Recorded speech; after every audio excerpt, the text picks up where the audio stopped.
Hey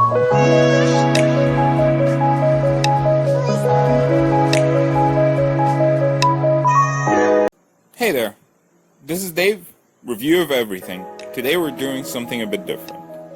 The entire world has come to a stop. Cities have been shut down, thousands have been buried in mass graves, with people saying goodbye to their loved ones way earlier than they should. No one has a cure, no one has a clue what to do. A virus that you can't see with the naked eye has made civilization crumble.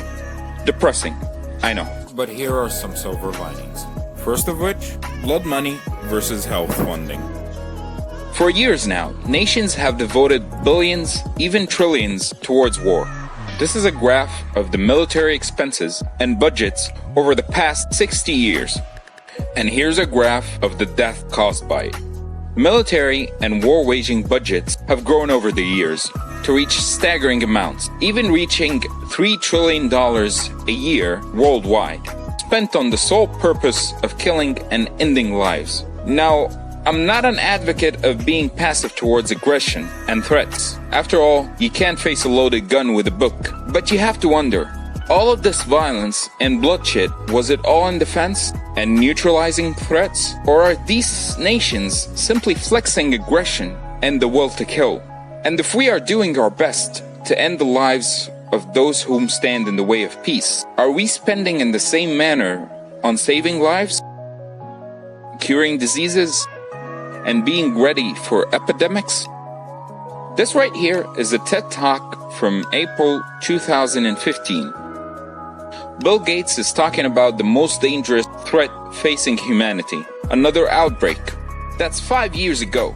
One of the richest and most famous men on earth warning us that this will happen, and addressing this very point, how much we are spending on war and nuclear weapons versus money spent on a system that can stop an epidemic. In fact, we don't have a system at all. In hospitals all around the world right now, our heroes in scrubs are improvising each challenge at a time, facing this epidemic heads on. Maybe this right here is our first wake-up call to start developing a system for healthcare in the case of an epidemic and funding it properly, just like we spend on nuclear bombs and M16s. Second of which, climate and pollution. Since we have been all grounded and sent to our rooms by nature, the atmosphere and nature have been recovering from us on more than one aspect. First of all, AQI, Air Quality Index. Over the years, with the expansion of manufacturing all over the world, air pollution has only been rising, and one of the leading causes for health issues and climate change. But since the quarantine, the limiting of travel and shutdown of factories has brought down the emissions and pollution, leading to a much-needed halt. AQI has improved dramatically, starting with China in February. And a quote from Marshall Burke, an assistant professor at Stanford, says, "The reductions in air pollution in China caused by the economic disruption likely saved 20 times more lives in China than have currently been lost due to the infection of the virus in that country." Then India, a few days ago, also dropping their AQI to normal and healthy levels for the first time in the past 70 years. In Venice as well, the cloudy canals of the city have transformed into crystal clear water you can see through. Last but not least, the ozone layer. For the first time in half a century, it is starting to heal due to the reduction in pollution and emissions. UBI, Universal Basic Income. Now, over the past century, you may have heard about the war between capitalism and communism. To cut the story short, capitalism has won. But turns out, it's not so good. The rich get richer and the poor stay poor. Now, that's not to say that the entire system is wrong or that communism is right. But there has to be a balance between the two. And right here comes UBI, Universal Basic Income.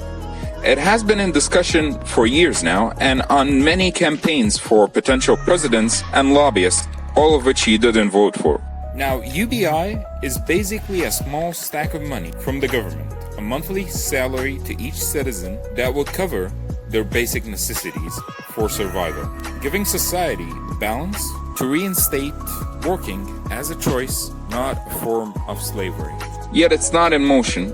Now, in March, When governments around the world ask citizens to stay home and stay safe, the working class, the obvious question, which is how can we afford this? Average people day to day with a failed YouTube channel and an unpublished book, making ends meet just like you and me.